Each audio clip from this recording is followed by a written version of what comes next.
Shalom, Mishpaka. Shalom, family. This is your host, Brian Anthony. Binyai with Beyond Babbitt reporting for duty. Your host, Brian Anthony. Binyai with Beyond Babbitt reporting for duty. Welcome to the show. So, peace and blessings to everyone. We're going to be talking about King Moses. King Moses. We're going there again. And we're going to talk about the relevance. This is going to be part 3, King Moses, the relevance. And you're going to see why we're getting into this. Because the second Exodus is coming. The second escape is coming. And we know a lot of things in Scripture have a duality. They play out twice. Some of the prophecies of things or events play out twice. Sometimes more than twice, and it's on a deeper level. So we're just decoding it, trying to get an understanding. So we're going to get some relevance in why am I talking about King Moses and the relevance of Moses and a lot of other things, but one piece at a time, right? So let's go ahead and go to the book of Deuteronomy. Deuteronomy. In chapter 33.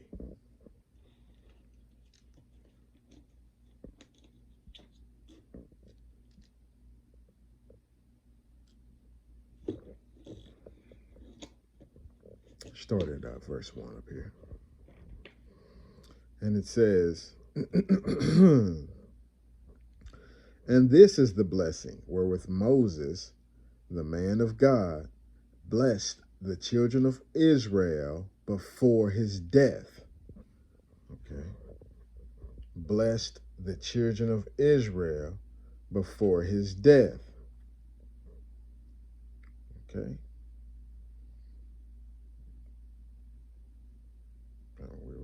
That needs to sink in.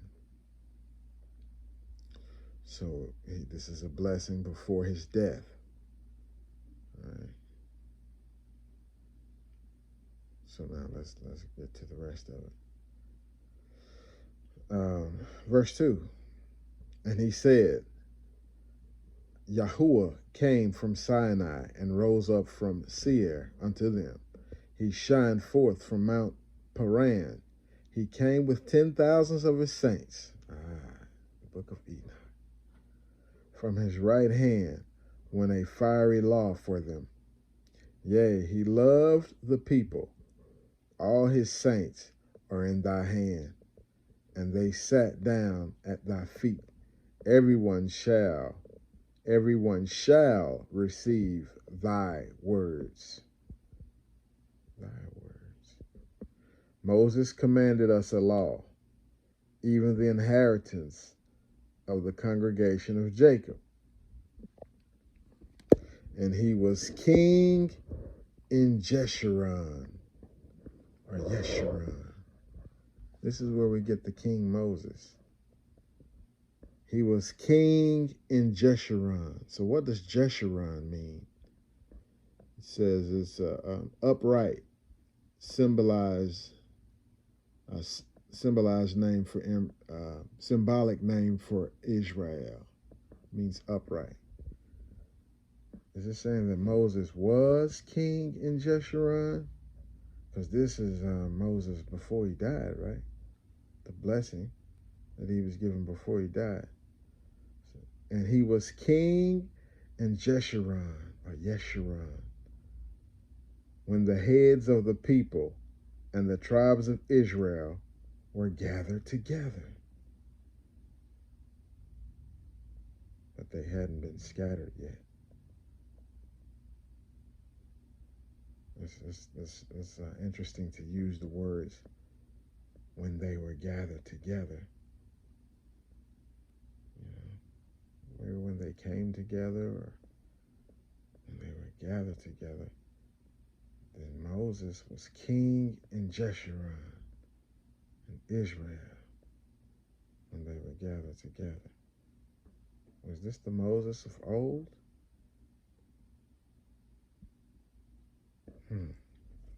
This is what we're trying to find out. This is what we're trying to find out, the relevance. Let's go ahead and drop down 2 verses. We're going to start at verse 26, Deuteronomy 33 and 26. And it says, "There is none like unto the God of Jeshurun." Remember, that's another name for Israel. "Who rideth upon the heaven in thy help, and his excellency on the sky. The eternal Yahuwah, the eternal Elohim, is thy refuge, and underneath are the everlasting arms, and he shall thrust out the one from before thee, and they shall say, Destroy them." Wait a minute. I'm sorry. "And he shall thrust out the enemy." I wrote through that, and I was okay. "He shall thrust out the enemy before thee, and shalt say, Destroy them. Israel, Israel, then shall dwell in safety alone out of all the nations. Israel, then shall dwell in safety alone. The fountain of Jacob shall be upon a land of corn and wine. Also his heavens shall drop down dew. Happy art thou, O Israel." And did this happen? Did this happen? Did this happen? Or is this an end time prophecy? "He shall thrust out the enemy from before thee, and shall say, Destroy them." Because remember, Moses didn't make it to the promised land. Israel then shall dwell in safety alone. The fountain of Jacob shall be upon a land of corn and wine. Also his heavens shall drop down dew. Happy art thou, O Israel. Who is like unto thee, O people saved by the Lord, the shield of thy help? And who is the sword of thy excellency? And thine enemies shall be found liars. See, shall be is future perfect tense, not past tense. What had happened with Moses. You see what I'm saying? Shall be found liars unto thee, and thou shalt tread upon their heads. Remember, Moses was on his deathbed when he was saying this. He's talking about a future Moses. A future Moses. Because see, the shall be found liars. Because if Moses was on his deathbed doing this before he died, he would say that thy enemies were found liars. He said, shall be. "And thou shalt tread upon their high places." Apparently that wasn't done yet. It said Moses was king in Jeshurun. Why do I say that? Let's go to Deuteronomy 18. Back a few chapters here. Just back a few chapters. If it wasn't that Moses, if Moses is not talking about himself, who is he talking about? Deuteronomy 18. Let's start at verse 1 here. "The priest, the Levites, and all the tribe of Levi shall have no part nor inheritance with Israel." Okay, so Moses and his brother and sister were Levites, priests, right? "The priest, the Levites, and all the tribe of Levi shall have no part nor inheritance with Israel. They shall eat the offerings of the Lord made by fire, and his inheritance. Therefore shall they have no inheritance among their brethren. The Lord is their inheritance, as he hath said unto them." The Lord is the Levites' inheritance. Okay. Let's drop down here to verse 5. And it says, For the Lord thy God hath chosen him out of all thy tribes, he's talking about Levi, to stand to minister in the name of the Lord. The Levites have to be rediscovered, man. We have to discover the Levites. We need the Levites right now. Okay, verse 5. For the Lord thy God hath chosen him out of all thy tribes to stand to minister in the name of the Lord, him and his sons forever. Forever. And if a Levite come from any of thy gates, come from any of thy gates out of all Israel where he sojourned, and come with all the desire of his mind unto the place which the Lord shall choose, then he shall minister in the name of the Lord his God, as all his brethren the Levites do, which stand before the Lord.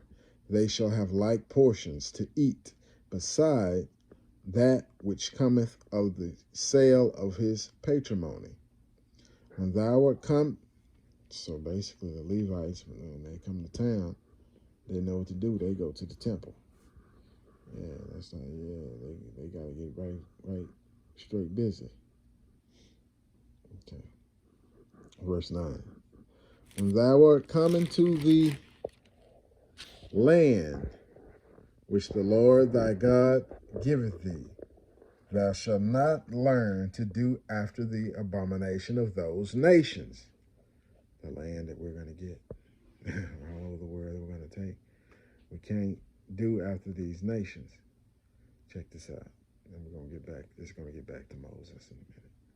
There shall not be found among you any one that maketh his son or his daughter to pass through the fire, or that uses divination, or an observer of times, or an enchanter, or a witch, or a charmer, or a consulter with familiar spirits, or a wizard, or a necromancer.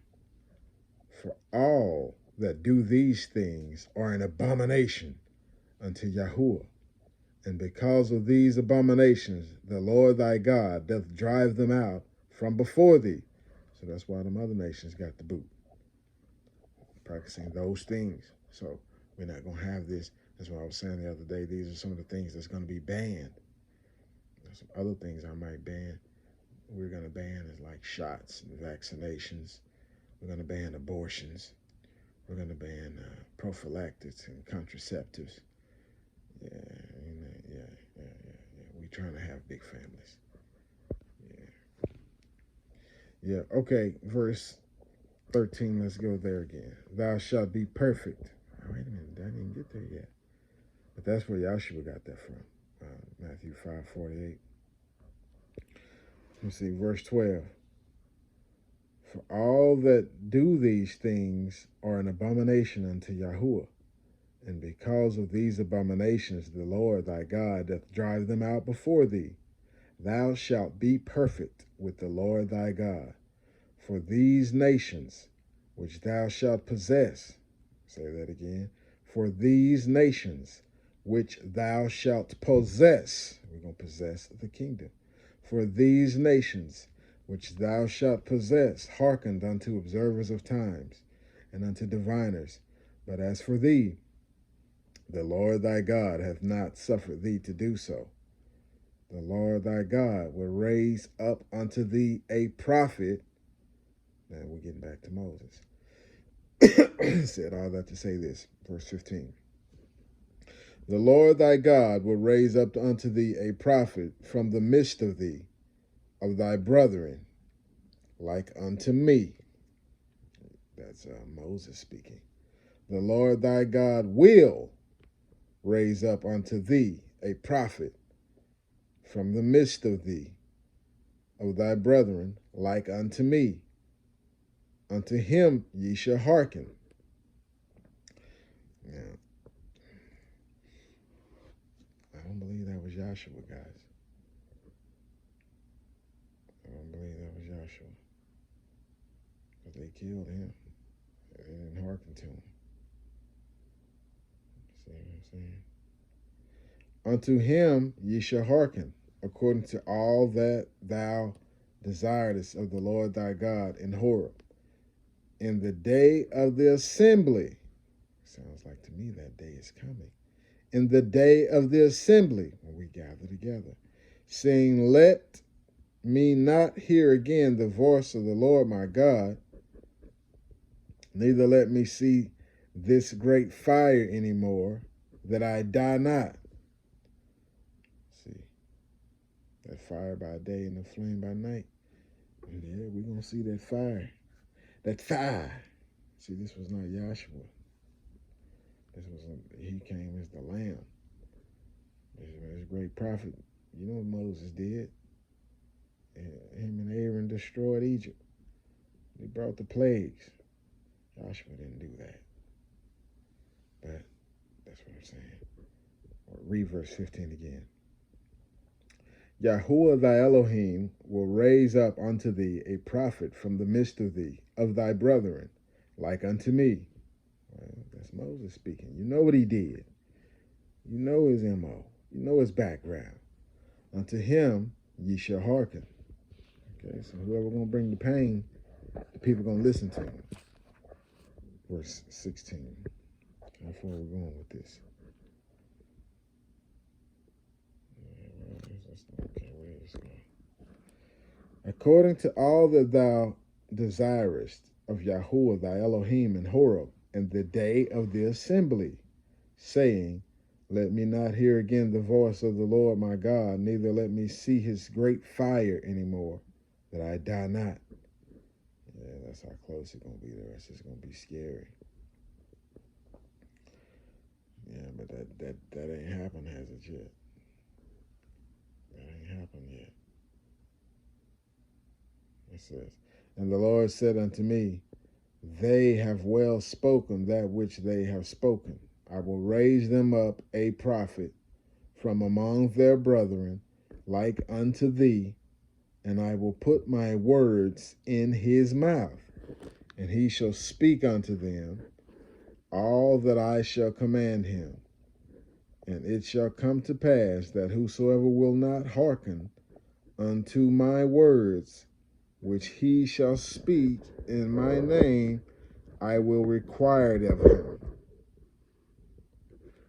But the prophet which shall presume to speak a word in my name, which I have not commanded him to speak, or that shall speak in the name of other gods, even that prophet shall die. And if thou say in thine heart, How shall we know the word which the Lord hath not spoken? When a prophet speaketh in the name of the Lord, if the thing follow not, nor come to pass, that is the thing which the Lord hath not spoken, but the prophet hath spoken it presumptuously. Thou shalt not be afraid of him. So I just want to